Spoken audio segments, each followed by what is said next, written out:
بسم اللہ الرحمن الرحیم۔ پاکستان کی افغانستان میں امن کی کوششیں رنگ لے آئیں۔ 17 سال سے جاری افغانستان جنگ خاتمے کے قریب پہنچ گئی۔ افغان طالبان اور امریکہ کے درمیان معاہدہ طے پا گیا، ڈرافٹ بھی تیار ہو گیا۔ امریکہ اور نیٹو فوج آئندہ 18 ماہ میں افغانستان سے نکل جائے گی۔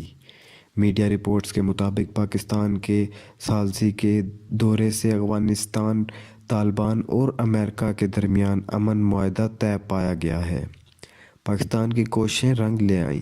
روسی میڈیا کا کہنا ہے کہ قطر دوحہ میں طالبان اور امریکہ کے دوران معاہدہ طے پا گیا۔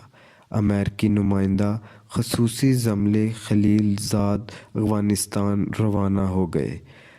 امریکی نمائندہ خصوصی افغان صدر کو معاہدے سے متعلق آگاہ کریں گے۔ افغانستان میں جنگ بندی کا شیڈول بھی جلد طے پا لیا جائے گا۔